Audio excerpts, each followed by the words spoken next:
Hare Krishna.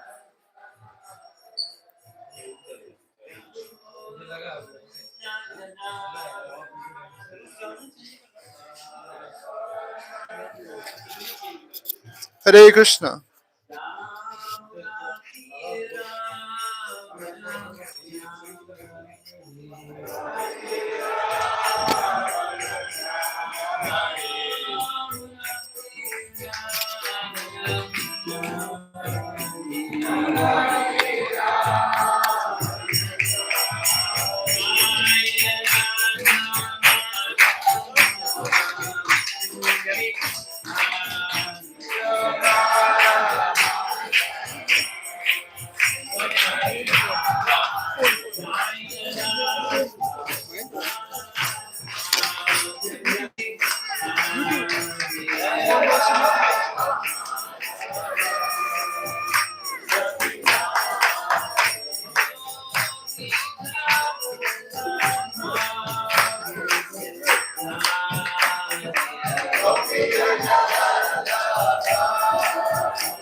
Do you hear anything?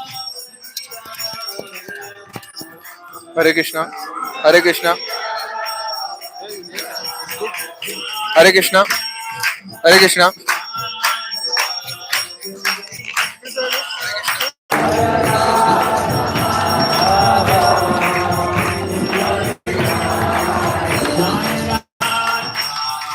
Hare Krishna.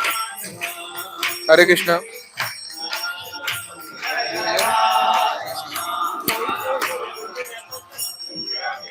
Good now? How it's catching? Oh, it's catching from this mic as well, no? Maybe. One from computers. Hare Krishna. Yeah, that's what. No, you want this to touch. If that doesn't work, your phone will catch. No, I'll go outside and stick on this. Maybe. You tell me if you hear it. Hare Krishna, Hare Krishna, Krishna, Hare Krishna, Hare Krishna, Hare Krishna, Hare Krishna, Hare Krishna. It's catchy. Then it's working. Routing.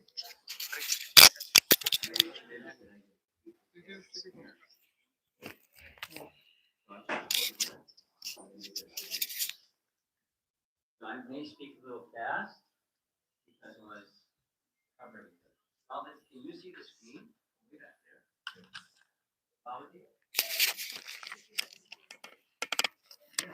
Okay, don't worry about it. Title: Extraordinary Journey. Subtitle: One Man's Improbable Journey into a Million Hearts. So you all know, but now we're going to go back in time to when Srila Prabhupada was 25 years old and living in Calcutta. And this painting, very nice painting, of Srila Prabhupada meeting for the first time with Bhaktisiddhanta on the rooftop of a property in Ulka Dunga Junction Road. Now it looks a little different than it looked then. It made it very nice. So there's Srila Prabhupada in the foreground with a little mustache there. That's Prabhupada, because Prabhupada, when he was 25, he was a college student, married, and was a Gandhi follower. Because intellectual people in his time, that's what they did. You were Gandhi follower. So the very first meeting, the way that it's described, practically as soon as Srila Prabhupada sat down, he was brought by a friend because Prabhupada, the friend said, let's go. Here there's this wonderful sadhu. Prabhupada said, oh, my father, he brought so many sadhus to our home. They weren't really sadhus. I met some of these sadhus. Thanks, but no thanks. And the reply was, no, he's special. Please trust me. We're friends, and I want you to meet him. So he relented, and he went. And practically as soon as he sat down, immediately, Bhaktisiddhanta pointed him out. He singled him out. You are an educated young man. Why don't you push Chaitanya's message throughout the whole world?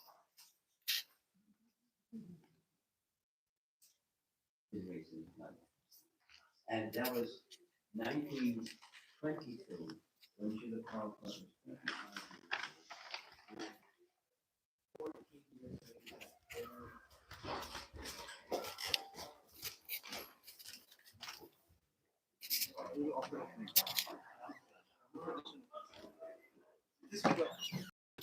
went in. Sorry. However, initially didn't go in. Prabhupada objected, or he voiced a Gandhi message. Who will hear your Chaitanya message? We're a dependent country. First, India must become independent of Swaraj, freedom from the British. How can we spread Indian culture if we're under British rule? Reasonable. Outside of India, who's going to listen? 20 minutes at the response to that question. Very comprehensive. Here's some little pieces. In a deep voice, that Krishna consciousness didn't have to wait for a change of Indian politics, nor was it dependent on who ruled. Krishna consciousness was so important, so exclusively important, it could not wait. Politics are always changing, but there's one eternal truth. No, you notice this is a certain painting of, and the posture of Srila Prabhupada's right, or Bhaktisiddhanta's right hand, is taken from a photograph. Whether one power or another ruled was a temporary situation, but the eternal reality is Krishna consciousness, and the real self is the spirit soul. No man-made political system, therefore, could actually help humanity. This was the verdict of the Vedic scriptures and the line of spiritual masters. 20 minutes worth. Here's some. Although everyone is an eternal servant of God, when one takes himself to be the temporary body and regards the nation of his birth as worshipable, he comes under illusion. The leaders and followers of the world's political movements, including the movement of Swaraj, were simply cultivating this illusion. Like you put on the boxing gloves and let it happen. Real welfare work, whether individual, social, or political, should help prepare a person for his next life and help him reestablish his eternal relationship with the Supreme, etc. Now, Prabhupada's comment later was, since childhood, he was always good at debate, and he never lost a debate. It doesn't matter what the topic was. But for the first time, he was defeated in debate, and he was very happy. Because I've met someone that has genuine transcendental wisdom. Remember that year they met for the first time in 1922? And Srila Bhaktisiddhanta Saraswati Thakur offered initiation in 1933 in Allahabad, Prayag, and he did something quite unusual. He gave him first and second initiation at the same time. And that's pretty quick. But, later, 35, 2 years after his initiation, this shows Srila Prabhupada. The background, look carefully, it's Radhakund. And annually, Bhaktisiddhanta took devotees to places of pilgrimage in Vrindavan. And one year, November 1935, Prabhupada was with him. And Bhaktisiddhanta gave the second big instruction that went into his heart. I had a desire to print some books. You ever get money, print books? Shortens, correct. And that went in. And that's a dedication to those two missions. 36, 1 year later, 1 year and 1 month. I am fully confident that you can explain in English our thoughts and arguments to the people who are not conversant with the languages of the other members, meaning outside of India. Outside of India, there's multiple languages. But outside of India, people aren't conversant with the Indian languages. This will do much good to yourself as well as your audience. Now, he's first saying English, but to people who don't speak our language means anywhere. There's details that time doesn't permit. During this period of time, Srila Prabhupada had an opportunity, he thought, to go to Tokyo, which wasn't English speaking. Then it didn't happen for different reasons. That's a whole other topic. But he was empowered to go outside of India, which was Bhaktisiddhanta's empowerment, which was Bhaktivinoda Thakur's empowerment, which was Lord Chaitanya's empowerment. And he received that empowerment.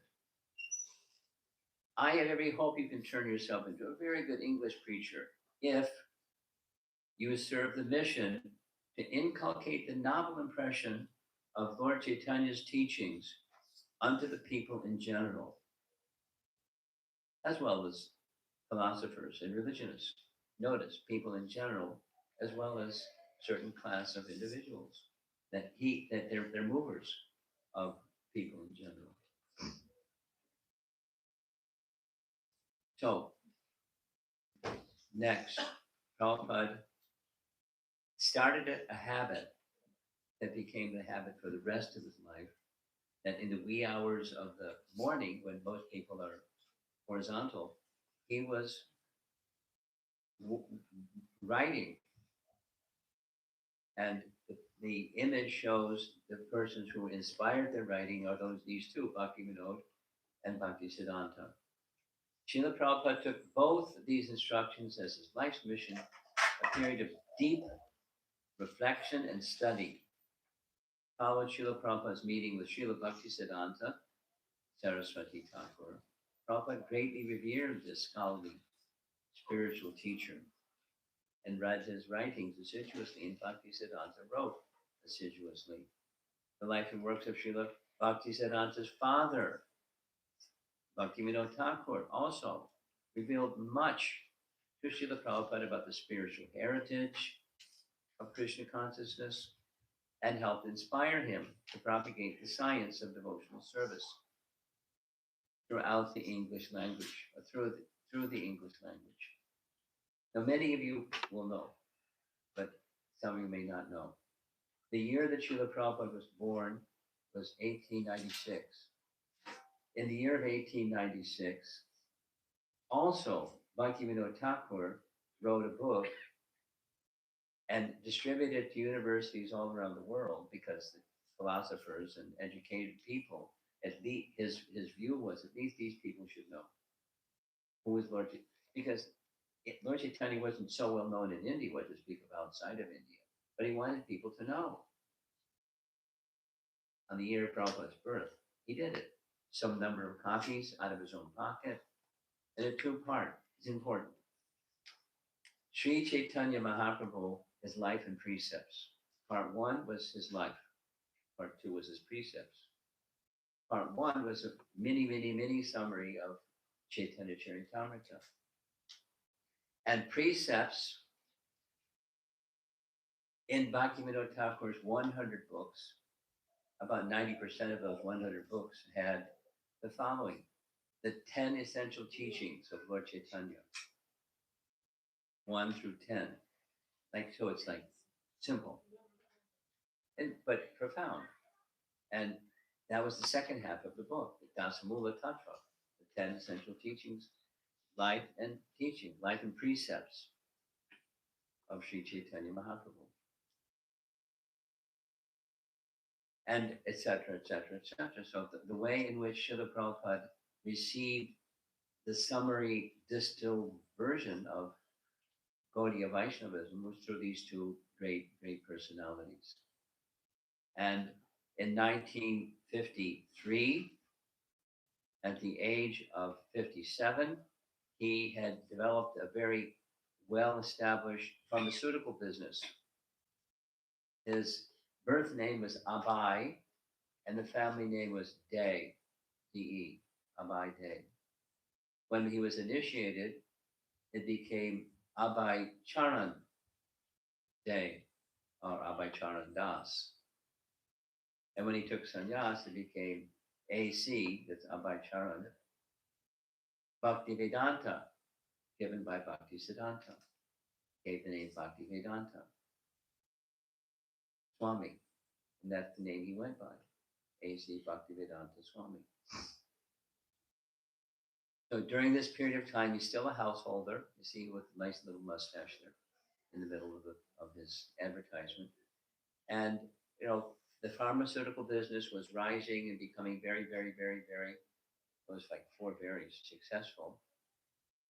It was predicted by astrologers that he would become one of the most successful, wealthy Indian people.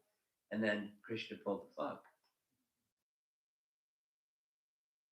And, it turned him upside down, but he understood this is Krishna's arrangement and he accepted it as Krishna's arrangement. And in course of time, some other things happened without all those other things. And he decided it's time that I should retire from household life and my business life and dedicate myself to this mission that Bhaktisiddhanta entrusted me with, and Bhaktivinoda Thakur, etc. The reciprocal succession.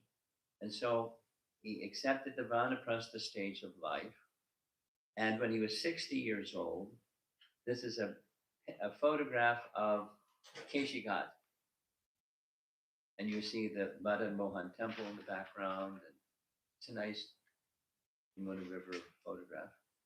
And he accepted residence in a very simple place. Here's the room in that very simple place. He went from being a wealthy householder to living in a little room. And the little room where he stayed, he had a certain number of steps to walk up to, and it was 4 walls. And there was no sink, there was no toilet, there was no kitchen, 4 walls. And this is where he began the Hare Krishna movement. They didn't call it that at that time. It was just, he was writing, translating and writing commentary on Bhakti, of Srimad Bhagavatam, and also following Bhaktisiddhanta, some magazine. He called his magazine.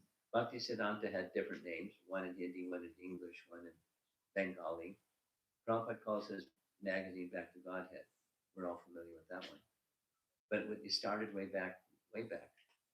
And he would go regularly into Delhi from Vrindavan in his Vanaprastha stage to preach from the Back to Godhead magazine, but he was also wanting to find people who could help sponsor the printing of Srimad Bhagavatam, because this time he left all his wealth, whatever he had, with his family. He didn't take anything.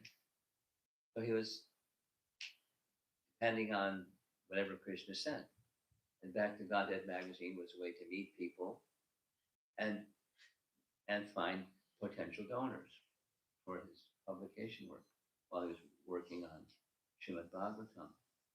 And as time passed, there was one sannyasi in Mathura, also a godbrother of his, Keshava. Maharaj. There's a nice story about Keshava Maharaj, but time doesn't permit. So here's a photograph of Prabhupada accepting sannyas in 1959. So it's A.C. Bhaktivedanta Swami.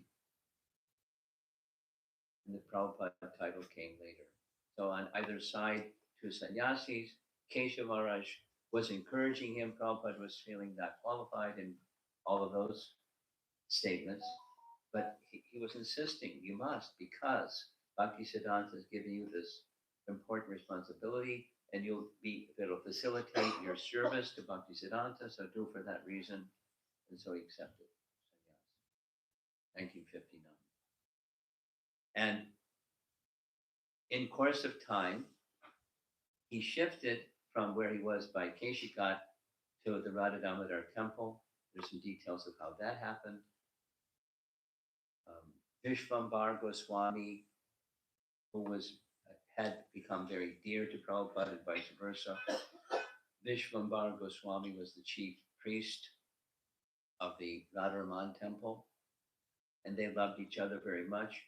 Vishvambar Goswami happened to know the head priest or the head person at the Radha Damodar temple, and there were 2 rooms, and he persuaded the organizer to give those rooms to this Swami to make good use of them. So, etc., etc. Prabhupada shifted from Keshigat to Radha Damodar temple. And the photograph was taken much later, obviously, but Prabhupada is looking out the window while he's taking his prasadam, and he's looking at the samadhi of Rupa Goswami. And here's a photograph during the daylight hours of the samadhi of Rupa Goswami. And there's details of how the samadhi of Rupa Goswami was established. It was established by Jiva. Jiva was his only disciple, Jiva Goswami. And when Rupa Goswami left this world, he placed his body in samadhi in the courtyard of the Radha Damodar temple, and there's the samadhi. Many times, I'm going to tell a nice story in a moment, of Srila Prabhupada praying intently. You see, the letters are very small, but I read it. Hey Rupa, in the dead of night, in Vrindavan there weren't street lights and flashlights and any of those kind of things. It was just dark of night. And Prabhupada had a broom, and with a broom he was sweeping in front of his samadhi, calling out loudly, Hey Rupa, hey Sanatan, hey Guru Dev, please give me your mercy. Without your mercy, I cannot do anything. Give me the mercy. Give me the strength that I may fulfill your orders. Now, Bhaktisiddhanta gave the order, but he's the order deliverer from this civic succession, from his father and from Rupa Goswami and Lord Chaitanya. He's depending fully on their mercy. On one occasion, Srila Prabhupada had this vision one of those nights that he was working. Rupa Goswami appeared before him. No, transcendentally past personalities can manifest themselves, and they manifested himself to Prabhupada, reassuring Prabhupada, encouraging Prabhupada, hearing the fervent prayer of Prabhupada. Maharaj, don't worry about anything. Go ahead and travel to the West and preach. Just preach the message of Sri Chaitanya Mahaprabhu and the chanting of Hare Krishna. You will be successful. I guarantee, because I'll be right there with you all the time. Wow.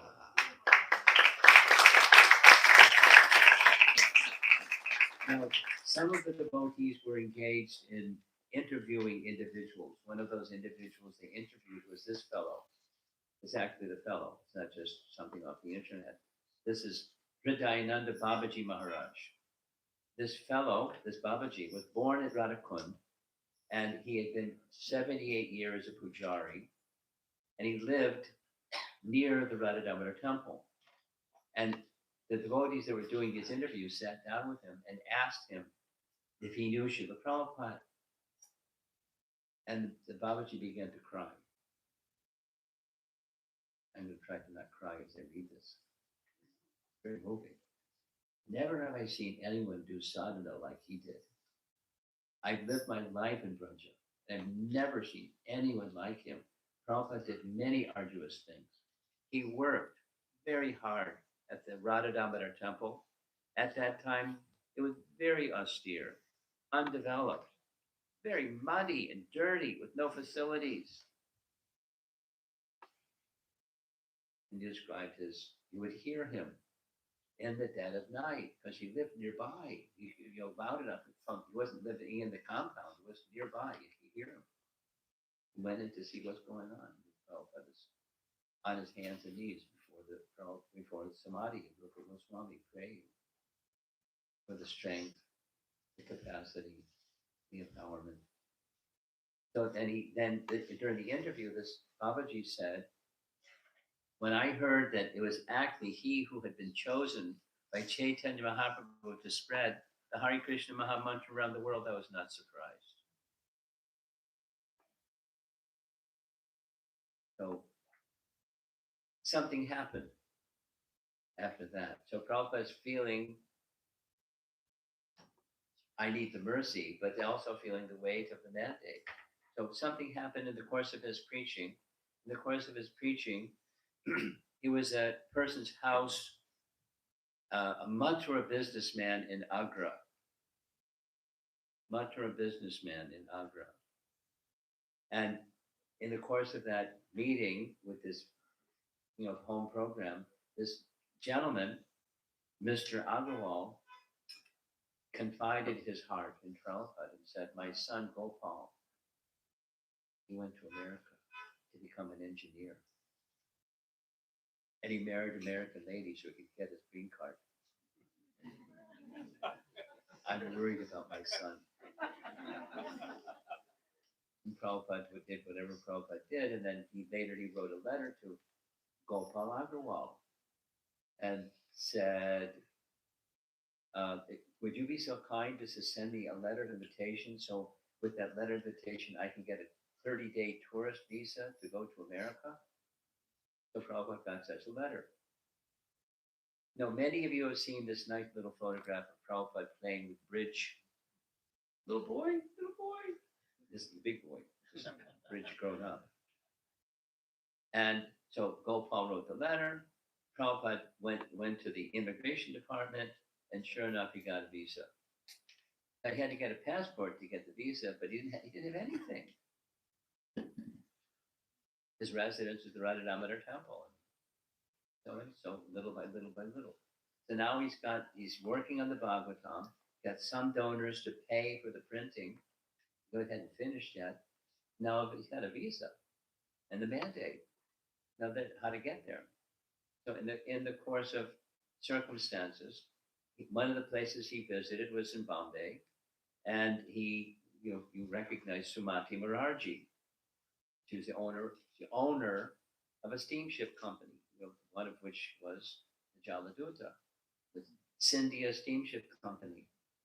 So Prabhupada asked her, you own cargo ships.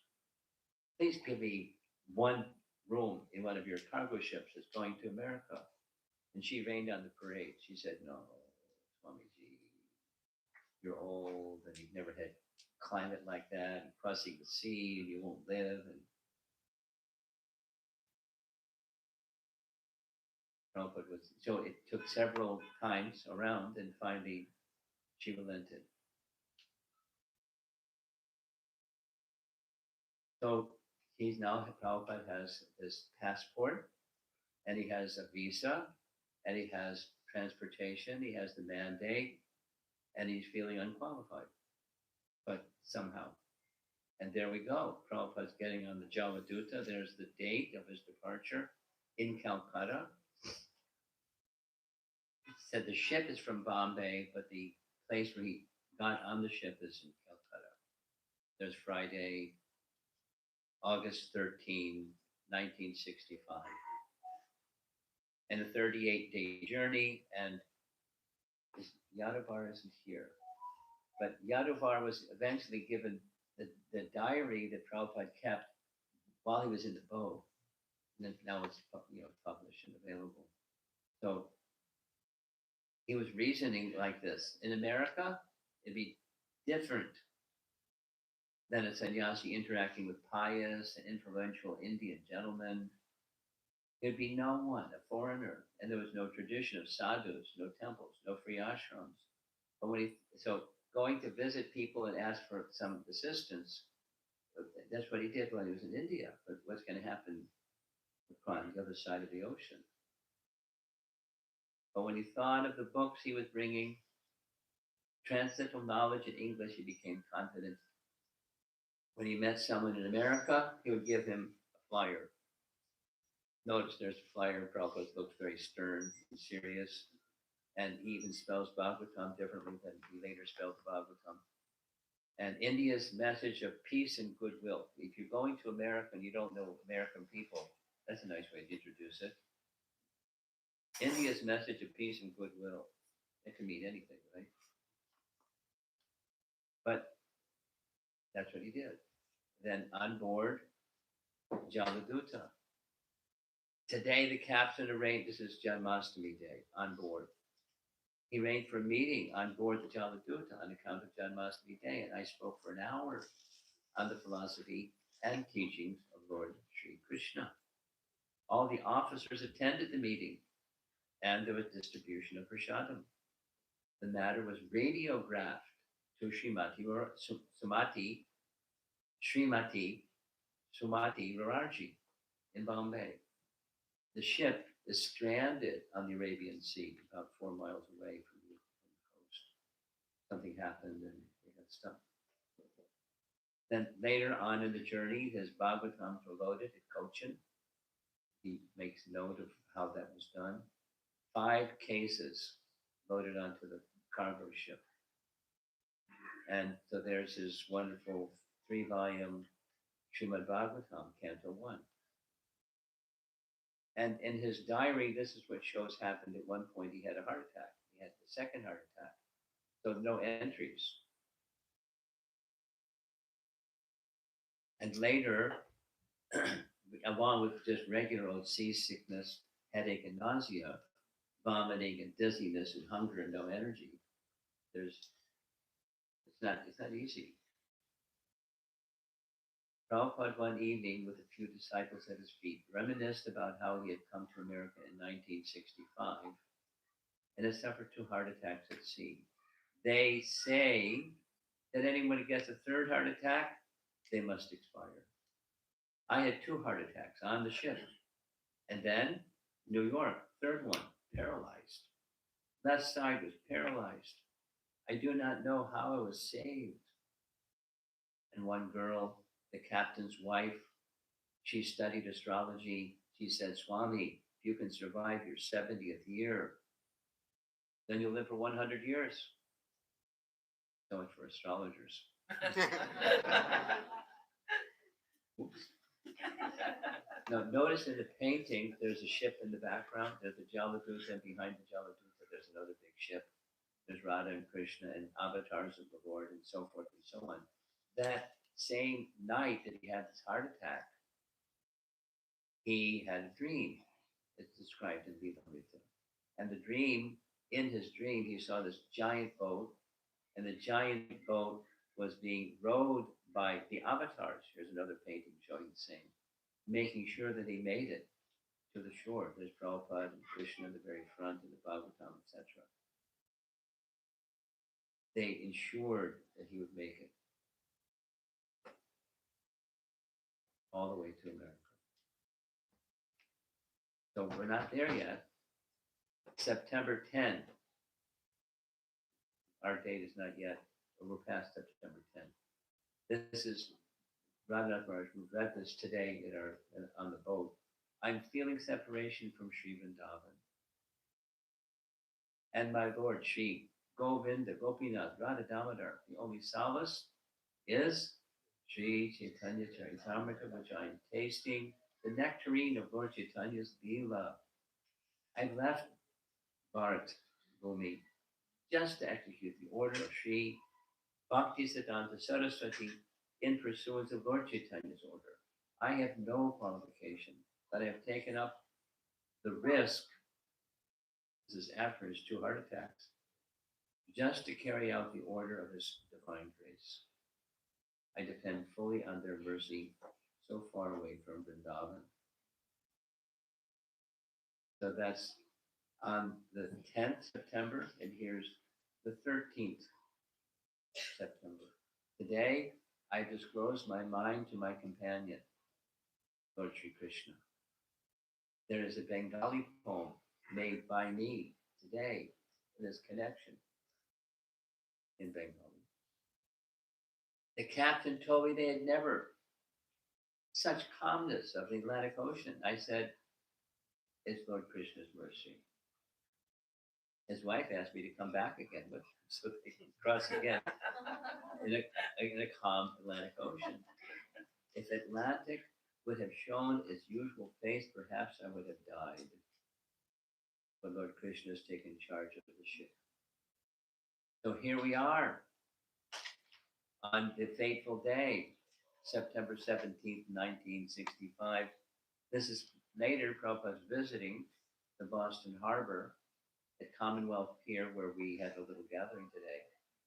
And they arrived at 5:30 in the morning. Now there's a little document that Mitra Singh Prabhu has. We just need to receive it from Mitra Singh somehow or another. Is Mitra Singh here? Okay. Yeah.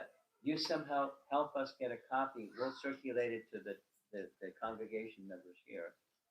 When the document that we're going to send you says Prabhupada came off the boat with the captain, and the captain gave a little tour to sanctify the Commonwealth Pier area, the little where he took them in Boston. So that was the first arrival date. And in addition, Prabhupada wrote this. I'm going to read the verses. This is the text, but I'm going to read the verses of what Prabhupada wrote. This Markine Bhagavad Dharma. I'm keeping track of time because I want to keep the schedule. But it's worth taking some time to read these words. My dear Lord Krishna, you are so kind upon this useless soul, but I do not know why you have brought me here. Now you can do whatever you like with me. But I guess you have some business here. Otherwise, why would you bring me to this terrible place? Most of the population here is covered by the material modes of ignorance and passion, absorbed in material life. They think themselves very happy and satisfied, and therefore they have no taste for the transcendental message of Vasudeva. I do not know how they will be able to understand it. Mission impossible. But I know your causeless mercy can make everything possible because you are the most mystic, expert mystic. How will they understand the levels of devotional service? Oh Lord, I am simply praying for your mercy so that I'll be able to convince them about your message. All living entities have come under the control of the illusory energy by your will, and therefore, if you like, by your will, they can also be released from the clutches of illusion. I wish that you may deliver them. Therefore, if you so desire their deliverance, then only will they be able to understand your message. The words of Srimad Bhagavatam are your incarnation, and if a sober person repeatedly receives it with submissive or reception, then he will be able to understand your message. He will become liberated from the influence of the modes of ignorance and passion, and thus all inauspicious things accumulated in the core of the heart will disappear. How will I make them understand the message of Krishna consciousness? I'm very unfortunate, unqualified, and the most fallen. Therefore, I'm seeking your benediction so that I can convince them, for I am powerless to do so on my own. Somehow or other, Lord Krishna, you have brought me here. to speak about you. Now, my Lord, it's up to you to make me a success or failure as you like. O spiritual master of all the worlds, I can simply repeat your message. So, if you like, you can make my power speaking suitable for their understanding. Only by your causeless mercy will my words become pure. I am sure that when the transcendental message penetrates their hearts, they will certainly feel gladdened and thus become liberated from all unhappy conditions of life. And the conclusion. Oh Lord, I'm just like a puppet in your hands. So, if you have brought me here to dance, make me dance, make me dance. Oh Lord, make me dance as you like. I have no devotion, nor do I have any knowledge, but I have strong faith in the holy name of Krishna.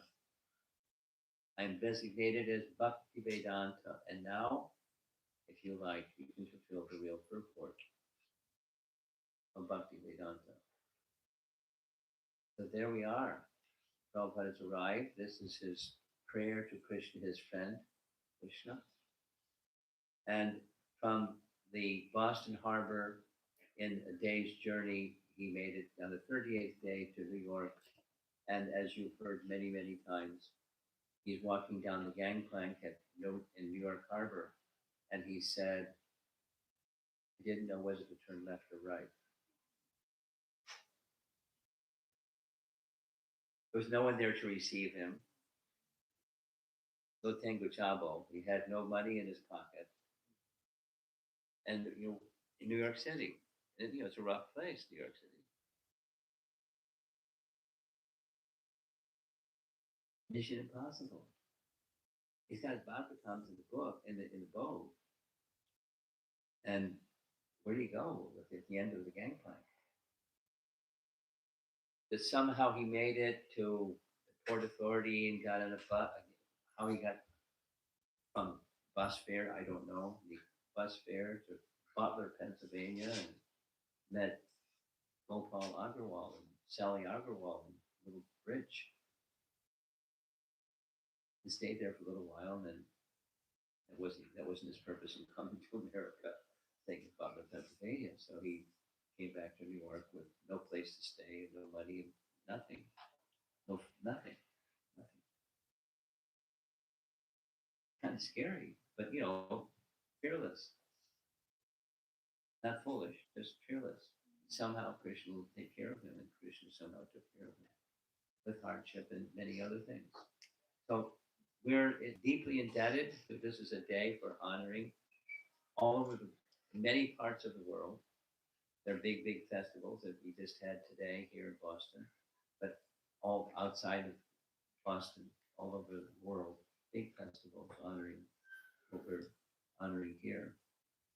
And it's nice to be here, honoring Prabhupada's arrival in Boston so many years ago, carrying the message of Chaitanya Mahaprabhu.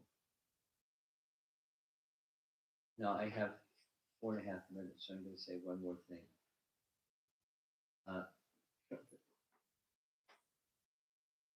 Prabhupada explained that many of his disciples were given the same instruction that he was given by Bhaktisiddhanta. It wasn't like many persons. And one of the very primary efforts that Bhaktisiddhanta made during his time was sending two of the very prominent sannyasis, Ban Maharaj and another, to go to England, English-speaking England, that had ruled India for so long, and they had support. They had people waiting for them on the other side. They had funding. The plan was, the executed plan was that the many Gaudiya Math temples each gave a donation, and they had something in their pocket, some money in their pocket, and somebody receiving them on the other end. Prabhupada didn't have any of that. But the departure was a big festival when they finally went. But the departure was delayed because Bhaktisiddhanta wanted something. It wasn't ready yet. What he wanted was the teachings of Lord Chaitanya. So there was one professor who was writing the book. It wasn't done yet. Professor in Orissa. So the book finally became this Sri Krishna, Sri Chaitanya.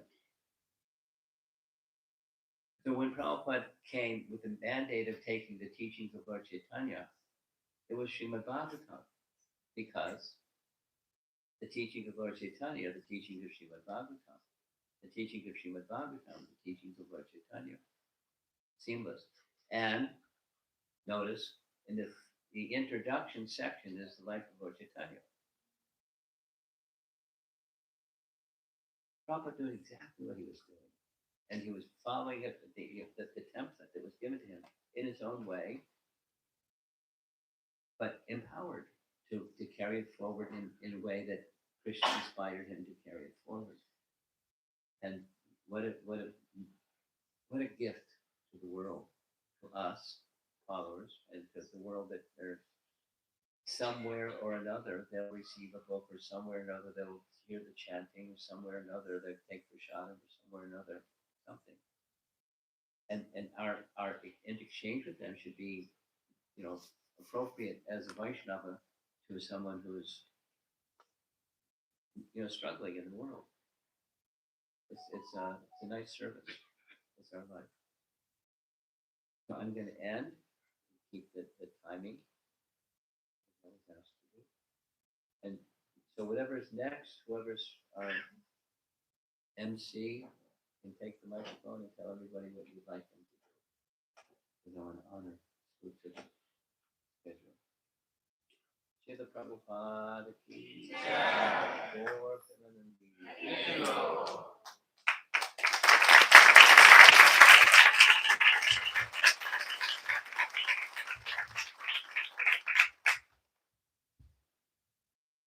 Thank you. Since we have many Srila Prabhupada disciples, kind enough to allow this session to be shared by somebody else. So we have this Srila Prabhupada, who had been in Boston Temple in 1971, and he's, as he had mentioned in his memories, that he was initiated in 1971 at 49 Beacon Street when Srila Prabhupada was being installed first time by Srila Prabhupada. He had many fond memories, and he knows a lot of details about the Boston Temple back then. And also he had a great association of Srila Prabhupada. So I would like to request Prabhu, please speak, share some memories. Do you want?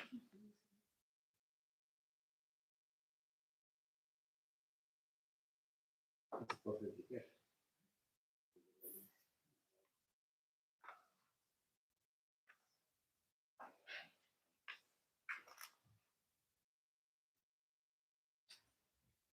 Nama Om Vishnu Padaya Krishna Vasaya Bhutale Srimate Bhaktivedanta Swami Namaste Saraswati Deve Gauravani Nevase Shasunyavadi Pastatade Shatarno Jaya Sri Krishna Chaitanya Prabhu Nityananda Sri Advaita Gadadhar Srivasadi Gaur Bhaktivinoda Hare Krishna Krishna Krishna Hare Hare Hare Rama, Rama Rama, Hare Hare.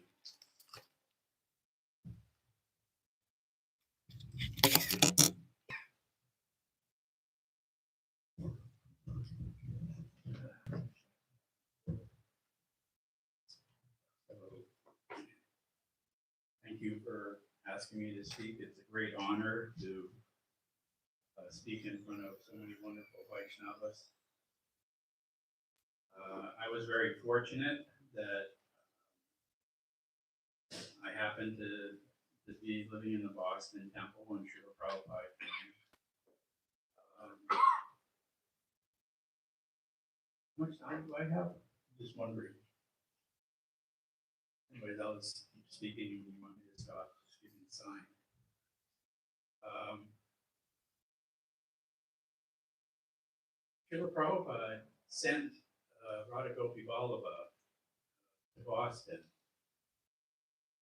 There was 3 sets of deities that were identical that got donated to Srila Prabhupada. And one of those is the Chota, the little Radha Madhava in Mayapur. The other one is in Berkeley, Radha Krishna in Berkeley, and Radha Gopi Vallabha. So Srila Prabhupada personally sent them to Boston.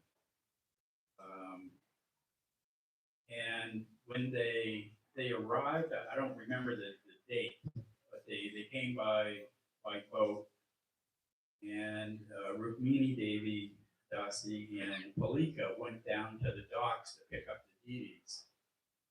And when they got there, they had to fill out some papers. And one of the customs man said, well, how much are they worth? And so Rukmini Mataji said, that's the Supreme Personality of Godhead. He's priceless. You can't put a price on him.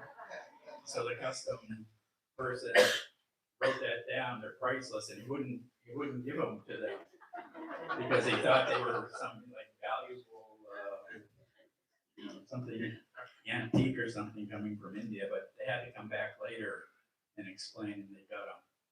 And so then they were stored in Boston, and they were preparing for the installation, making outfits. And at one time, I believe it was in May, anyways, there was about 10 of us in the Boston temple that were ready for initiation. I said a talk yesterday, I think it was, about how Boston was the biggest temple in ISKCON when I joined in the fall of 1970. We had 63 devotees. ISKCON Press was here. But in March of 71, ISKCON Press moved to New York. So all of a sudden, we became like a small temple. There was only like 12 devotees in the temple after that. So Satsrupa Maharaj, who was a temple president, he was actually the one who first came to Boston and started Boston. So he wrote a letter to Srila Prabhupada recommending us for first initiation. And in the letter, and I remember when Satsrup got the letter, he read it to all the devotees in the hallway of the Boston temple. There's this picture of Narada Muni over there that used to be in the hallway of the old temple. I remember he was reading this letter that he got from Prabhupada right in front of that picture of Narada Muni. And it said, I don't remember all the beginning parts, but at the end he said, the devotees that you have recommended for first initiation, I will accept them as my disciples, but tell them to wait because I'll be coming to Boston to install the deities. And they said, and in the meantime, tell them to chant hard. And I looked for this letter in the portfolio or the folio, whatever it's called, but that letter is not there. I don't know what happened to that letter. But we were going around after that. What does it mean to chant hard? How do you chant hard in your japa? So we were out this for a week, really trying to chant hard as we could. Prabhupada told us to chant hard, whatever that meant. Enthusiastically, whatever. But anyway, so he said he was coming and for us to wait. So finally, we got the date that Srila Prabhupada was coming to Boston. And I believe it was July 17th, 18th, and 19th that he was in Boston. I say believe because there's a little controversy. He didn't write any letters from that time. And he was also like in Detroit at the same time on the 17th in the morning, but he was in Boston in the evening. And on the 19th, he was in Boston in the morning, but he was in New York in the evening. But he was here the whole day on the 18th. And we were fixing up the temple, of course, for Srila Prabhupada to come. And I remember Satsrupa Maharaj, who was very busy all the time with his editing work. He came down to help us paint because we were repainting the whole temple. And I remember the ceiling, it was very dirty, it was white, but it was kind of blackish. So, we were trying to paint it white again. And we were showing Satsrup, how to paint, with a roller. But it needed 2 coats. It wasn't covering it with the first time. So one of the devotees said, you're doing it like this, but it's not the perfection. And Satsrup immediately said, no, this is the perfection. We're doing this devotional service. That was his vision. So I told the story about, Prabhupada and coming to the airport. Everybody heard that one? Never did? Tell it again? Yeah. So, yeah, when we only had one van, and we all the devotees piled into the van, and we went to Logan Airport, and we got dropped off, and the driver went and parked the van, and we were there waiting for Srila Prabhupada to come. And a lot of devotees had come from, some came from Montreal. Sripati was the president, he brought devotees from Montreal.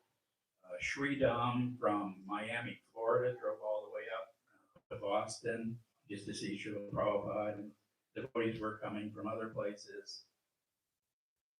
And we were all gathered there, and in those days you could, just go right into the airport. There wasn't so much security. And we were right at the gate where Prabhupada was coming, and his plane, kind of rolled in. In those days, it would roll out stairs, and you had to walk down the stairs onto the runway and then walk in. So we were having a big kirtan behind the glass, and all these people were coming out. And then finally, Srila Prabhupada, it seemed like it was the last person. He came out, and everybody just went ecstatic. Haribo, Haribo. And even though we were behind glass, Srila Prabhupada looked up at us, and smiled. There is a video of this, of Srila Prabhupada getting off the plane. He wasn't the last person getting off, but for years I thought he was. That's how I had remembered it. But he came into the airport. We brought just a little cushion.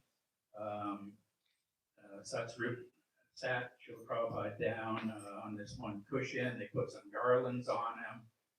He didn't stay there sitting on the cushion very long. Like I say, there's a lot of pictures of this time. I believe it's in the Boston's website. I also have some on my Facebook page of this whole visit of Srila Prabhupada in 1971.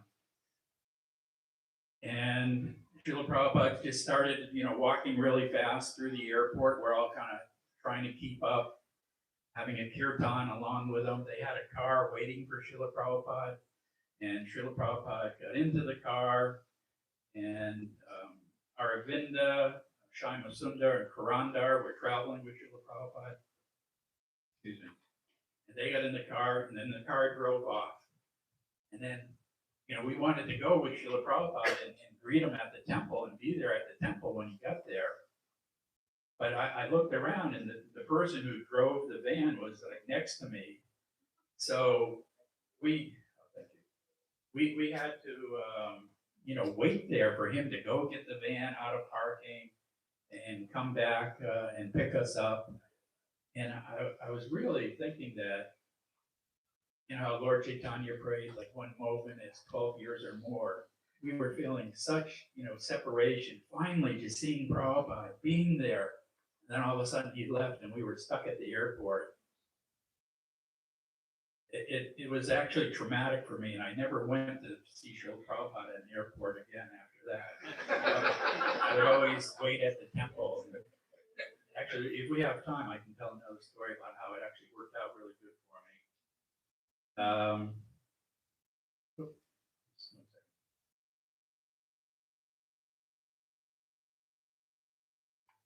So anyways, one of my services at the Boston Temple was I was like the carpenter handyman. And we had made a new Vyasa-san for Srila Prabhupada. I got to make that. It wasn't so nice, but Srila Prabhupada actually sat on it in the back of the temple. So when we finally got back from the airport, Srila Prabhupada was already sitting on the Vyasa-san. He was already giving his lecture. I remember that the temple room was smoky with incense. They must have lit a lot of incense before he came. And he was speaking, and it was just, I remember hearing his voice. It was exactly how I had always heard the tapes. And it was exactly saying the same thing that was in his books, except he was there in person. And by the time we get back, he was just almost at the end of his lecture. And we had fixed up 2 rooms for Srila Prabhupada to use. They were the Brahmachari ashram and a Tulsi room. So all the brahmacharis were moved out, and we were going to sleep in the basement. So we had this one room for Srila Prabhupada. So after he finished speaking, brought Srila Prabhupada into the room. And they were just, Sridham was a temple president from Miami. He came up, he had Sandesh. He gave Srila Prabhupada Sandesh. And they were just, a few hellos. They weren't talking so much. And then Satsrup said, "Oh, Srila Prabhupada, it's getting late and we've rented a hotel for you." And so Srila Prabhupada's eyes got very big. He said, "A hotel?" He said, "I'm not going." And he quoted a verse, and he said, the country is in the mode of goodness, the city is in the mode of passion, but a hotel is simply a brothel. I won't go. He said, "But the temple is Vaikuntha. I want to stay in Vaikuntha." And we were so happy. Srila Prabhupada wanted to stay at the temple, even though it was very simple. It was just like a 10 by 12 room. And the idea about this hotel was that this one elderly gentleman who used to visit the temple, this is how I remember it anyways, he convinced Satsrup that the temple wasn't good enough for Srila Prabhupada to stay in. He's Jagat Guru, spiritual master of the whole universe, so you should give him something very nice. So he actually volunteered. He rented the best hotel in Boston, which was the Four Seasons Hotel, the penthouse suite. And the devotees went and cleaned it, top to bottom, put vases with flowers and pictures of Krishna on the wall. And they got it all ready for Srila Prabhupada. But Prabhupada didn't go. And, after that, they went and they got out the paintings and the flowers and they brought them back. But Prabhupada just slept for 2 nights on just a simple mat on the floor. And he stayed there. But he was very happy. And we were so happy that he actually wanted to stay there. So the next morning, I told this today that we were all getting ready for the fire sacrifice. One of my jobs was to break up the wood for the fire sacrifice. And we put it in a cardboard box, and it was in the temple. And actually, when Prabhupada came at the sacrifice, they put a cushion in front of the cardboard box, and he was leaning up against this cardboard box, with the broken wood in it for the fire sacrifice. There's pictures of this. But when he went for his morning walk, he just, I wasn't there, but he wanted to go on the morning walk, and he just walked out of the temple, North Vegan Street, and he took a left, walked down about 20 minutes. It was an industrial kind of area. They had like truck repair places along the road. He just walked chanting japa. He didn't speak much. He talked a little bit about ghosts. The old temple building when ISKCON Press was there, it used to be a funeral home. And it was a little ghostly haunted. but better, it was inhabited by Krishna and the devotees in Srila Prabhupada. So, anyways, when he came back and for the sacrifice, he just sat. He only sat on the Vyasasan that one time. The other time, he actually sat in front of where the fire sacrifice was on a pillow on the floor, leaning up against his cardboard box, with the broken wood in it for the fire sacrifice. And he hadn't chanted on our beads yet, so as the fire sacrifice was starting to go, he was chanting japa, and we were all, just however wide the blanket was, we were sitting opposite him, and Srila Prabhupada was there chanting on japa, chanting on our beads, and then he would hang them on the microphone. So then eventually there was like 10 rows of beads hanging from the microphone. And I told today about how he chanted the prayers from the Brahma Samhita. And it was so wonderful. Just, he was reading with his glasses on. And it was I had never heard of the tune before. It wasn't like the one where we greet the deities. It was something like, Govindam Adi Purusham Tamaham Jami. And he would, go on, and he chanted all of them so devotionally. And then he was calling up people to get their names. Somebody asked me about how I got my name, so I'll tell that. So when Srila Prabhupada called me up to get my name, I paid my obeisances in front of him. I was very nervous. And he asked me, how many rounds do you chant? I said 16. He said, what are the 4 regulatory principles? And I said, no meat eating, no illicit sex, no gambling, no intoxication. And I was like, oh, relief. I didn't mess that up anyways. But I was just kneeling on the floor in front of Srila Prabhupada. And he said, so your name is Somadas Das. And he said, Soma means the moon. And I was like looking at the floor, and I was thinking, the moon? I thought we were, supposed to get names of like Krishna Das or something. So I was thinking, is he making fun of me? And is he gonna reject me? So I was like kind of scared. And when I was growing up, my favorite comic strips, with the Sunday comics, was Peanuts with Charlie Brown. The Americans will remember this. And I remember reading when I was a kid one day, this Charlie Brown is there in the comic strip. Lucy comes in and she says, hey, Charlie Brown, is that your head or is the moon out early? So I thought of this in front of Srila Prabhupada. I said, Soma means the moon. So, but at the same time, I was thinking, is he going to reject me? And so I was kneeling and I looked up into his face, and he was just effulgent. And he all of a sudden he just did this big smile, and it just lit up the whole room. And he said, "You are moon-like." And then everybody went, "God."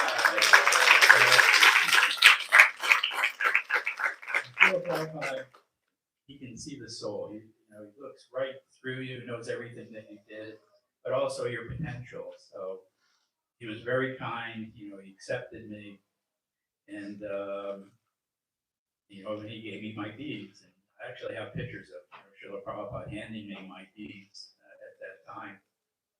And the very next devotee was my godbrother Sudas. And when he, same thing, he got called up, asked how many rounds you chant, what are the 4 regular principles. And he said, so your name is Sudas. He said, Sudas means very nice servant of Krishna. You understand? And he started to hand him his beads. And Sudas shook his head no. And then Prabhupada took the beads back. And he said, do you want to be or don't you? And he went, yes. And Prabhupada gave him the beads. So it was wonderful time and interesting. I think like 8 out of the 10 people that got initiated that day, their name began with S. we all had names that began with S. So, and then yeah, it was the Srila Maharaj did the Abhishek, Srila Prabhupada polished Radharani. It was such a vivid thing to see Prabhupada sitting on the floor on this cushion, with a cardboard box behind with the wood, but just polishing Radharani, and then he would sit back and look at her, and he would polish some more and polish some more, and it was like he was right there, with Radharani doing this. That's Radha Gopi Vallabha here, and he also dressed them, and one of the little side things is that the dress didn't fit so well, and they had to bring some scissors and cut it a little bit and pin it. And Prabhupada, put the wigs on, put the crown on, and then they put them on. Prabhupada put them on the altar. Where Srila Prabhupada was sitting, the altar was on the left-hand side. And, also, though, there's a few little things. When Srila Prabhupada was in his room, he looked out of the room, and there was this little porch that was connected. The temple room was on the second floor, and that's where Srila Prabhupada was staying. But you could look out the window, and you saw the porch, and it had rained a few nights before. But from the painting, we had put some of the paint trays and the paint rollers on the porch.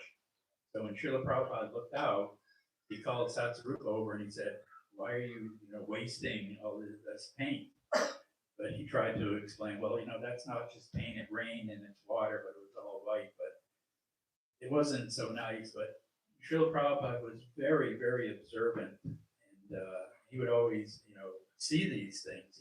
He couldn't really hide anything from Srila Prabhupada. The other thing is where he stayed. We had the bathrooms only for Srila Prabhupada. But when you go down the hallway, the women's bathroom was on the left, the men's on the right, which Prabhupada was using. But there was a third door right in the middle that had been nailed shut a long time ago, but the doorknob was still there. And devotees, when they would go into the bathroom, they'd always hang their bead bag on the door handle. So Srila Prabhupada saw this, and Satsarupa was there, and Srila Prabhupada said, "Who has left their beads there crying?"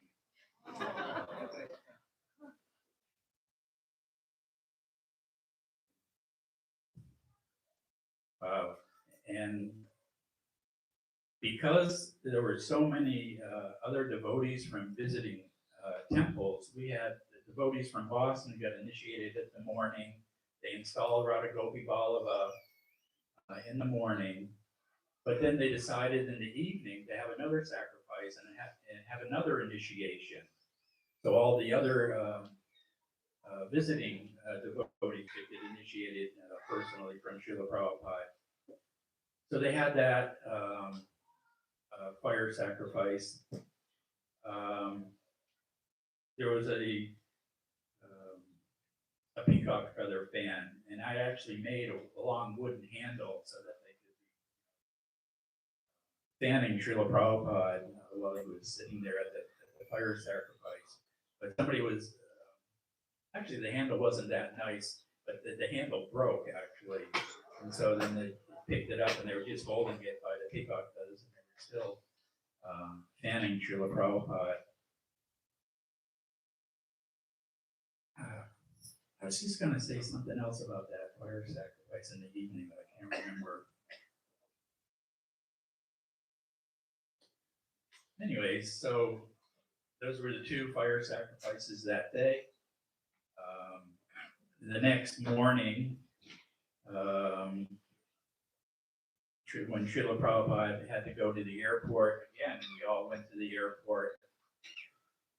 And and we all went right in, with Srila Prabhupada, and Srila Prabhupada was sitting, on the chair, and everybody else was sitting on the floor around him. And there was this one guest who, he was a photographer. And he actually, some of the videos that are of Srila Prabhupada in Boston in 1971 are made from this guest. His last name was Sugarman. I can't remember his first name. But there was also a video of Srila Prabhupada sitting in a rocking chair. And at first, Srila Maharaj is asking some questions, but Srila Prabhupada didn't like it so much. He said, go get somebody else to ask the questions. So he just got one guest who was at the temple. He was a long-haired, like hippie. And he started, asking the questions to Srila Prabhupada. And there is, the video of this. And you can see he was asking actually really nice questions. As Prabhupada was responding, sitting in this rocking chair, rocking back and forth, on that second floor of the Boston Temple. But this person who did the videos, and he had a nice big professional camera, and he was taking pictures of Srila Prabhupada, like hundreds of pictures. And Srila Prabhupada was sitting in the airport chair, and he was taking all these pictures, and he was getting closer and closer to Srila Prabhupada, taking close-ups of his face. And Prabhupada went like this to him. And he came a little closer, and Prabhupada took off his garland and put it on him. And he gave him the garland. And, after Prabhupada had left, I went up to him and I said, how did all those pictures come out? And he kind of held his head. And he said, none of them came out. I don't know if I didn't advance the film or I kept the cap on the lens, but there are none of those pictures that he took. But anyways, Prabhupada gave him the garland. And, we were having a kirtan, and then, Srila Prabhupada got on the plane and watched them fly away. And that was when Srila Prabhupada came, 1971 to Boston. So thank you very much.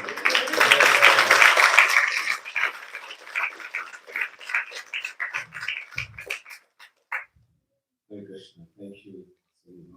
That's very enlightening. Thank you, His Holiness Romapada Swami Maharaj. That was very informative. We have many luminaries here. I take this opportunity to welcome His Holiness Romapada Swami Maharaj and Her Grace Bhakti Devi also to ISKCON Boston. Let's welcome them by giving a big round of applause.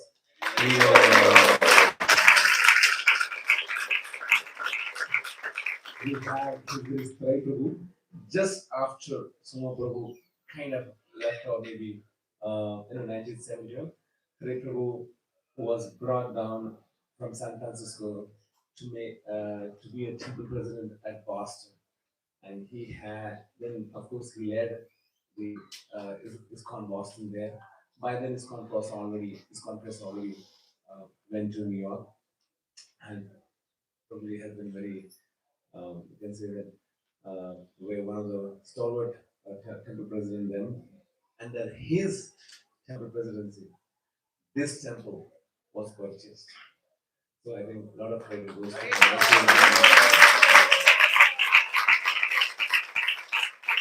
So I take this opportunity and request His Grace Srila Prabhu to also share some of his memories about ISKCON Boston. Anything you can bring. That was a wonderful association with Srila Prabhupada.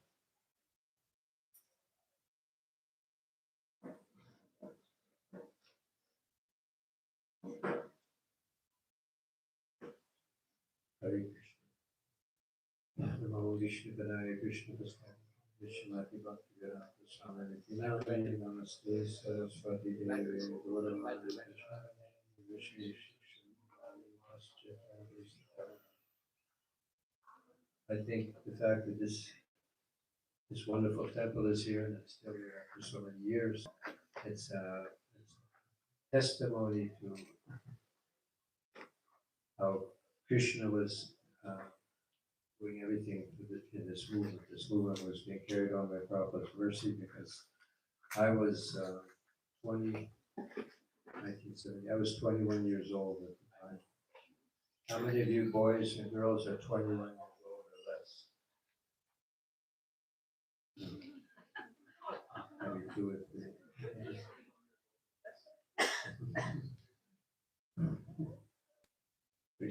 Would you think, would you like to be the president of the temple here? 21 years old.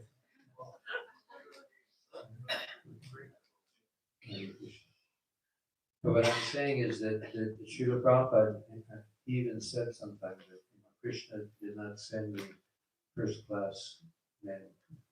Prabhupada, but we were the proof that that Prabhupada was empowered, and he empowered even the young boys and girls that had absolutely no experience or qualification. At least myself, I had no experience or qualification. I didn't go to Harvard Business School or business management or anything like that. We were all just young boys and girls with no experience whatsoever. But the fact that we were able to buy a building like this, that's like I said, that's just Krishna's mercy that he was carrying on this movement. Lord Chaitanya was carrying on this movement, despite people like me, devotees like me. But it was very nice because when I arrived in Boston, what actually happened was that the devotee who had been the president in San Francisco, I had taken over the temple in Berkeley, which is right next to San Francisco. This devotee, his name was Keshava. He had actually started book distribution together with Buddhimanta Prabhu in San Francisco. And he had a very good inspiration that let me take this, because the devotees before that all around the movement had no idea for distributing Srila Prabhupada's books. They had not started yet. They had no idea how to do it. So he had the inspiration to let me take this idea to other temples. First he came here to Boston, then he went to New York, London, Australia, and that's how book distribution started like that. So I had been there in San Francisco, and in the beginning of the book distribution revolution, I understood I knew what to do. So that's the main reason he invited me. He called, and there was some problem with the president at that time, and so he called me, "Why don't you come out and do it?" I said, "Okay." And it was all based on the enthusiasm to distribute Prabhupada's books, because we had finally cracked the secret of how to do it. It's actually become possible. Because before that, all we would do is distribute Bhakti-Gada magazine, 25 cents. And no one could imagine anything more than that. Anyone could give more than 25 cents. And they would actually take a big book like that. But they had started it, some inspired devotees under the direction of Vishnu Prabhu in San Francisco. They Manta, Premarnava, and many others, Yogesh Chandra, illustrious devotees. And then they began to move out and spread this mission of book distribution, which is Prabhupada's desire, like the spiritual master, Srila Prabhu was saying. If you ever get money, print books, or Romapada Swami Maharaj Sunday. If you ever get money, print books. So Prabhupada was printing books, but no one knew what to do with them. No one knew how to distribute them.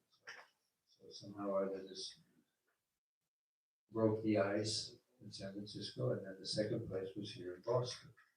So I didn't know what to do. I had no idea of any kind of administration, management, but somehow or other I knew that if we could just all go out and distribute Prabhupada's books, then everything would be okay. Everything would work.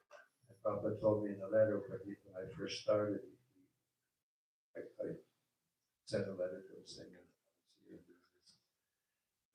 and he wrote back saying, just see that the regular program is carried on without fail, Mangalarti, reading Srimad Bhagavatam, reading books, chanting Hare Krishna, and then everything will be successful and distribute books. And he was very pleased, like as I said in the first letter, I wrote to him that we were distributing so many books, 5 times more than before. And so he was so pleased. He encouraged us, especially, he said, flood the city of Boston. There's so many young people, so many students. Flood the city with our books, and this will establish the basis of our movement. And we'll be able to continue publishing more and more and more transcendental literature. And like I said, I wasn't here when Srila Prabhupada came. It was so nice to hear. So Srila Prabhupada came here. I came after that. Never saw Srila Prabhupada here in Boston. But I think because we took up that mission at one point, we all went out, all the devotees, myself, and all the brahmacharis and devotees, we all went out distributing his books. And therefore we were blessed somehow or other. How could 10 young boys and girls buy on the fanciest street in Boston? Now it's worth a fortune. It didn't cost that much. It's a fortune. So that's just a proof that if we just follow Srila Prabhupada's instruction, we don't deviate, just try to go off to other different ideas. We follow his program.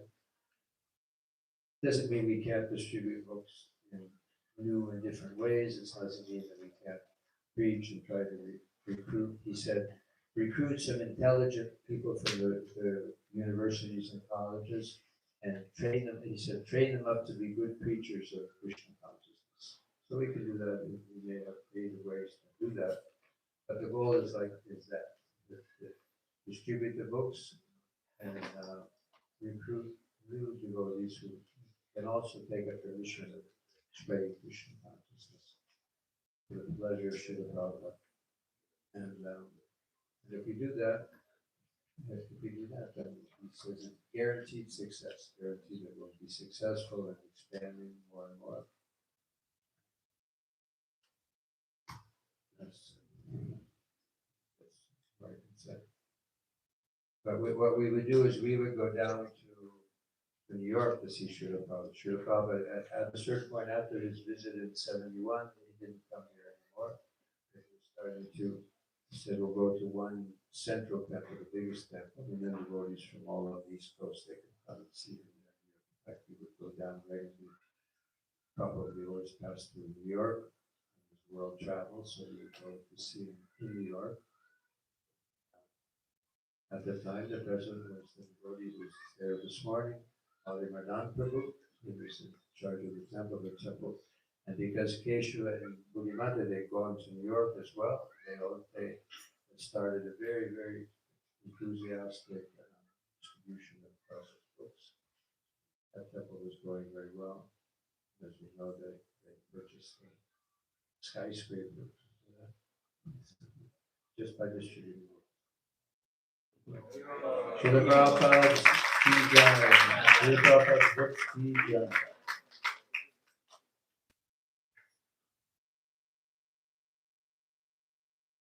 one of the most sincere devotees who had gone for Sankirtan movement and who had been associated with ISKCON Boston.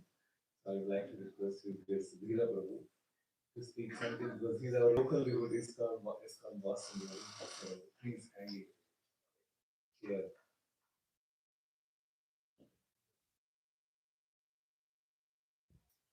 I wasn't expecting, but I'm happy to share. I guess I came to Boston in 1986 at the invitation of Niranjana Swami. I joined in 76 as an 18-year-old boy, and I was very involved in book distribution. Every day, we have what we call the sandwich program. We have Mangalarti, morning program, Tulsi Puja, Chant Japa, Bhagavatam class, sadhana, out on book distribution all day. We had to do at least $100, which in those days was a lot of money. It was hard. It's like $1,000 today or something. And then we would come back in the evening, a little hot milk, a little popcorn, go to Arti, Bhagavad Gita class, big rest. and out again the next day. So I did that for 10 years. But after doing it for 10 years as a young boy, I could see that, okay, we managed to get some money out of them and give them the book. But we weren't really cultivating the people that were interested. So I had heard that there was a successful program in Europe where they called it contact sanctify. And people that would come to the temple or get a book out on the street, they would take their name and their phone number, address, and follow up with them. People that had shown some little interest, we follow up with them. So I had the desire to do this, and I actually went to Italy, trained under Srila Maharaj. Tradas was there when I went, 85. It was an ecstatic program. It was a very nice program they had. So I tried to bring back to this country. Most places they were like, so you want to replace book distribution with this idea? Forget it. What book distribution? I was distributing sets of books. So, but, you know, there was this idea that if you didn't live in the temple, forget it. You're in Maya. You can't surrender to Krishna. You know what I mean? So that didn't set well with me at all. And I saw that they had these non-Mata programs in Europe that was very successful. Vedas was actually behind a lot of that. And he's still doing it in Bologna, in Italy. So I wanted to bring that here. It was not without challenges to do so. I actually tried in Washington, D.C. and other places. They said, okay, you want to help? You're not getting a vehicle, you're not getting money. Every, yeah, I'm still a kid, and I was trying, So I went to Europe and trained, and I came back, and I went to India for the Mayapur Festival in 86, I believe it was. That time, Srimad Niranjana Swami had just taken sannyas in Mayapur. And I approached him. I said, Maharaj, I've been in Washington all these years distributing books, but I want to develop this contact center. I want to develop, not everybody can move in the temple. They need to learn prayers. They need to learn how to chant Hare Krishna in their house. They need to have pictures in their home. They need to learn how to offer prasadam. They can come to the temple. They can be devotees too. Not that they're not devotees because they can't be brahmacharis in the temple. So Maharaj said, I already have such a program in Boston. He had developed an entire database with floppy disk computers back in those days.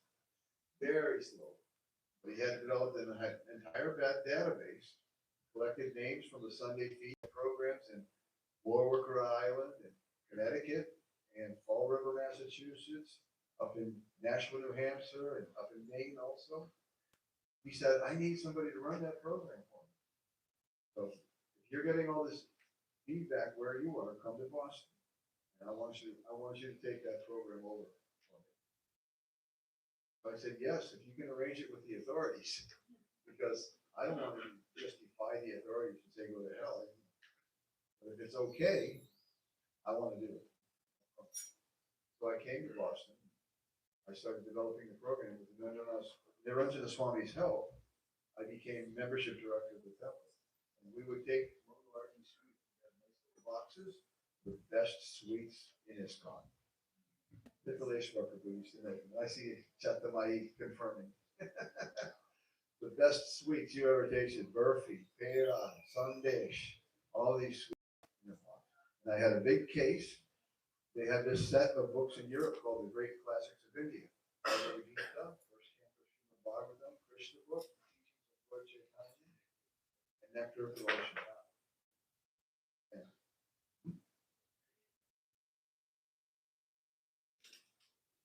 They were very nicely put together. So I ordered those from Europe. And I carried those in that case. I had a big poster of Prabhupada Srimad Bhagavatam, which could also be ordered if they wanted. And we started developing, not only working the database Maharaj already had developed, but developing more. He bought a computer for me, and I had my little office with a computer. We started going out with Jaipur Sundar and other devotees. And we had that database, and we There's a certain number in Roxbury, there's a certain number in Dorchester, there's a certain number in South Boston. And we would go, knock on their door. Because if we called them, they'd make an excuse, you know. But when we knocked on their door, 9 times out of 10, I was wondering when you were going to come. Hare Krishna, come inside. And we would lay it out for them. I would have some beads, japa beads in the bag, and we would teach them chant Hare Krishna on the beads. They would take a set of books, and we had this program called EFT, Electronic Funds Transfer. And we said, you know, don't concentrate on what you can't do in Krishna consciousness. Do what you can. Give regularly money. So some people would sign up $151 monthly, $20 monthly. We put their names on the plaque outside as members. We made the life members package. They would always be welcome to the temple. We had a facility upstairs where they could come and stay with their family if they wanted to. And in this way, we encouraged people. We wanted to encourage them, especially teach them the prayers. So I also want to encourage all you wonderful Boston devotees who have been so accommodating. Thank you very much. I want to encourage you to teach the Americans this stuff too, not only Indian. It's hard for the Americans to come here and think, oh, it's Indian. If you're so kind and welcoming like you have been with us, then they'll also join. So follow up with them, get their name. You both send it on devotees. Don't just give them a book, get the donation, and leave. They'll throw the book. Get their name and information. They give them a donation. That purifies them to the point where when they see you again, they may be a little curious. They may want to know more. 9 times out of 10, people would tell me, I knew you'd come. I was wondering when you were going to show up. I met old devotees from New York that had met Srila Prabhupada in the street when he went to Tompkins Square Park in Shanghai. And he said that same thing. I was wondering when you were going to come. We would lay it out. They would take a set of the great classics of India. They would take Japamala, and we would teach them the prayers. We had a little newsletter at that time called On the Way to Krishna. So I think it's a very important program. I was not satisfied just to get the donation and give them book. Half the time they're going to throw it away. You know what I mean? I want to make time for the people who are interested in Krishna consciousness. And that means you have to get their information. Develop a database, go there, knock on the door. The number tells you, I'm here to give you Krishna. And most of the time they'll say, yes, I want to learn more about Krishna. So tell me what you do. And we would encourage them to become life members. So that life membership at that time, I think it was $151 or $199. They get a full set of Srimad Bhagavatam in their home. That's a deity that they can install in their house. You know? So, Boston, we tried to develop that program. But of course, I had trouble living the brahmacharya life here after some time. So I had to be married. So I'm married in 91. Then we didn't really fit into the temple here. My own way in the world kind of thing. But that was my service. Became the membership director, become Krishna conscious, who didn't feel like they fit in to the brahmacharya atmosphere. There was a lot of people that were very interested in Krishna consciousness. They couldn't become brahmacharya. We have to help them. So I'll go to Srila Prabhupada.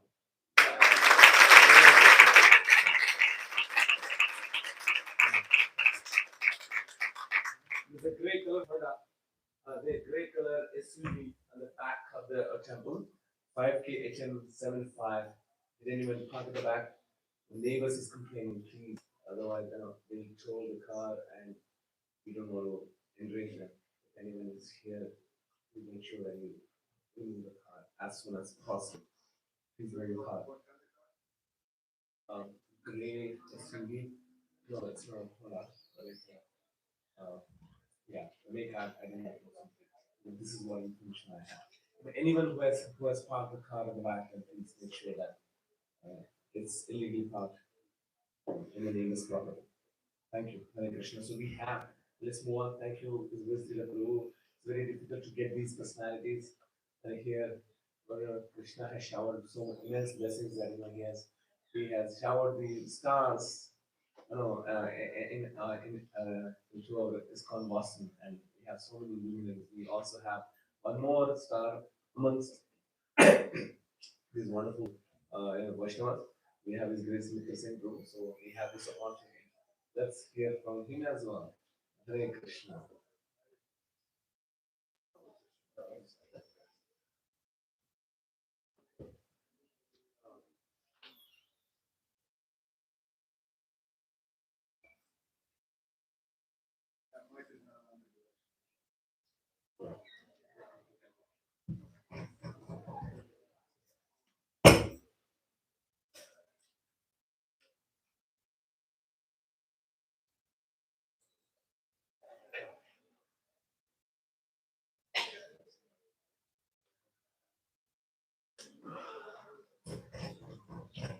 Hare Krishna, please be seated and settle down. We serve the prashadam exactly at 8:30. So then we can, have the darshan and then go. If this after the darshan, we start serving the prashadam. Thank you. Hare Krishna.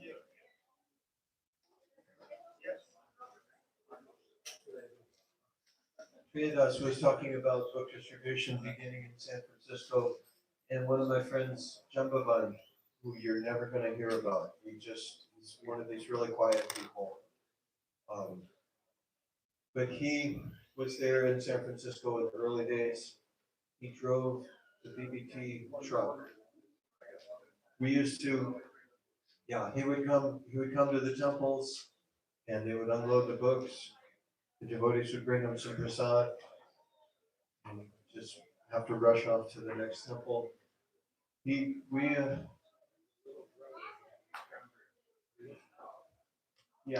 the younger brother of Yogesh Chandra. Okay, we can get off on the whole tangent about that. Okay, but first of all, I wanted to talk about the beginning of book distribution in San Francisco. Jambavan was there, and now Triana's already left to confirm things, but they said the temple, they had no money, and they were trying to figure out ways to get money. Keshava said he went and bought some cheap incense and some little begging bowls, and they said, just go out on the street, hand people a stick of incense, and ask, can you help us out? And so Buddhimanta said, hey, we've got these books. Like someone had mentioned earlier, there were cases of books. The Krishna book had been printed. Prabhupada sold them on the Rath Yatra day when they first arrived. He just held them up, wants to buy one. And of course, everybody wanted to buy one from Prabhupada. There were only a dozen of them in the box that day. But now they had cases and cases of them. They tried putting them in bookstores. They just weren't selling. And now they were like in a bind. We need money. We got to pay the rent. Buddhimanta said, can we try selling these books? Keshava said, sell anything you want. We got to pay the rent. So Buddhimanta took them out. And as somebody said, well, first he took it out on the street while they were chanting. Somebody bought one. He took them out again the next day. Somebody else bought a Krishna book. The next day, 2 books. They were onto something. That was a big deal, selling great big Krishna book.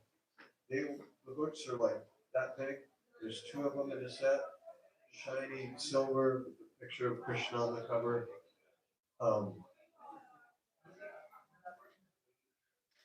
Then Buddhimanta started going door to door. And somebody said, he would knock on the door and just get down on his knees. Say, please look at this book. Jambavan said, in those days, you could go and knock on someone's door and knock on the door and they'd be in the house and they'd just shout, it's open, come on in. The people were really friendly. So they'd walk in with the books. Said the hard part was not getting in the door. The hard part was leaving. Because people were fascinated. Like, what are you guys about? Have a glass of water. have some cookies, have some snacks, and they wouldn't let you go. So they were selling books. They went all over San Francisco. They went all over the Bay Area. Then they got into a van. It was a great big step van. I don't think they make those anymore, but it was a great big, like a delivery van, like the UPS trucks. Who was on that? I think it was Jayananda Sridhar that was in Bombay. A couple of others in Jambavan. They went on the first traveling Sankirtan party. And further south, they ended up in Arizona. And people called the police on them. They thought they were aliens because they'd never seen anyone dressed like this. Really, they thought like somebody from another planet. So the police took them into the station, and the chief of police was in there, and they made their presentation, and Sridhar, who became Swami later on, what was his name before he was initiated? Whatever it was, he wasn't initiated then, but he just spoke so eloquently, and he said, and on behalf of the International Society for Krishna Consciousness, we would like to present the chief of police of this town with one of our books. And because he did it so eloquently, he was flattering and like, okay, this is a cultural thing. And so Sridhar Swami, he was always like that. Anyway, those of you that didn't know him, he passed on 20 years ago.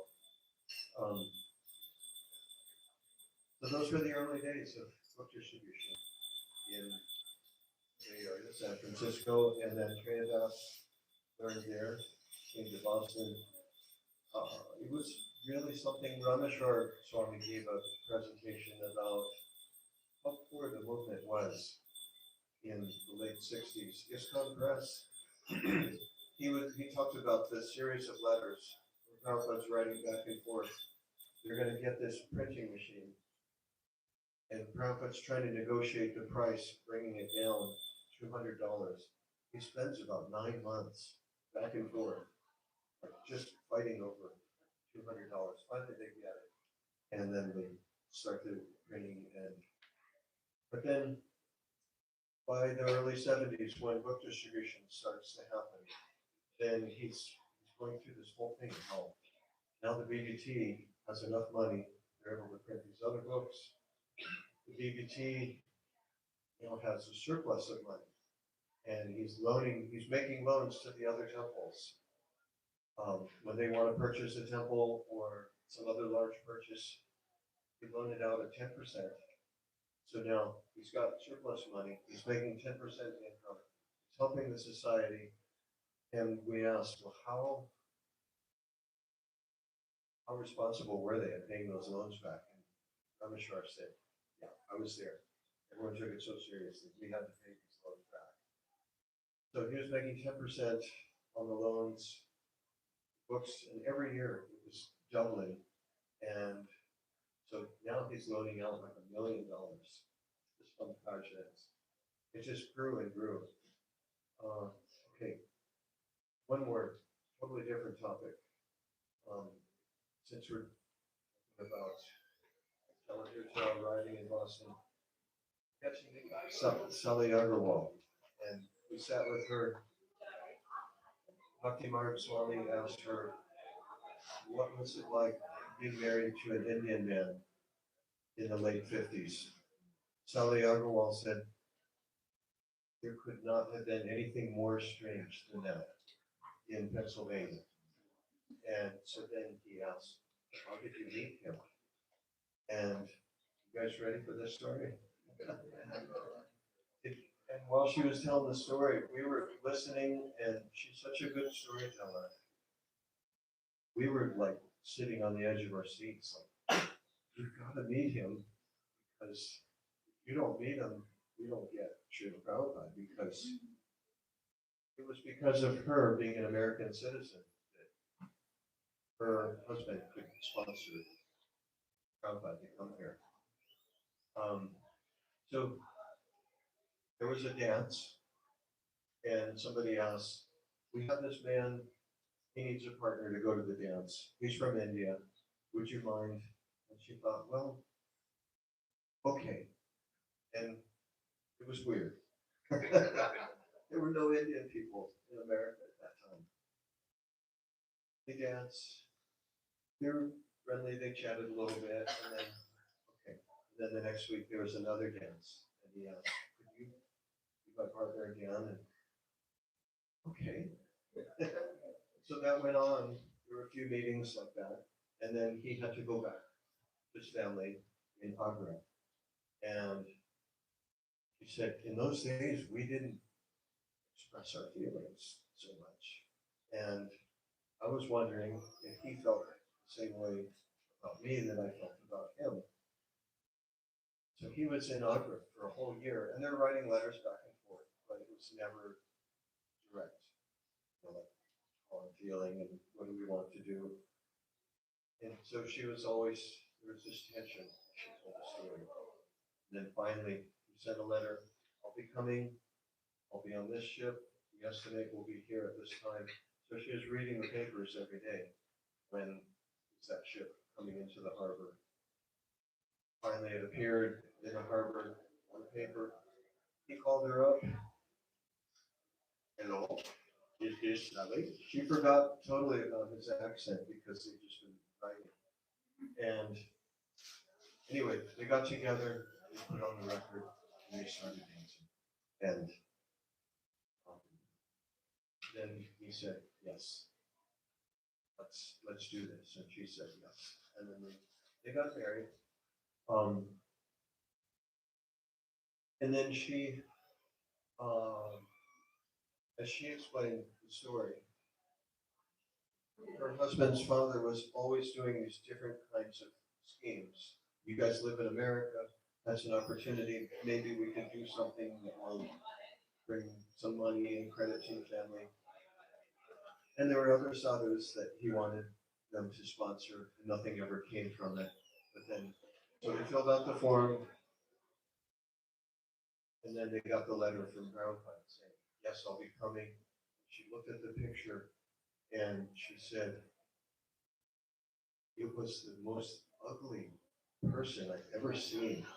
She saw that picture, the passport photo, and they were scared. This person's coming to our little place, but as we saw in the movie that Jagabar, she fell in love with him. When they put him on the bus, she cried. How's he gonna hear in New York? I think we have to end here.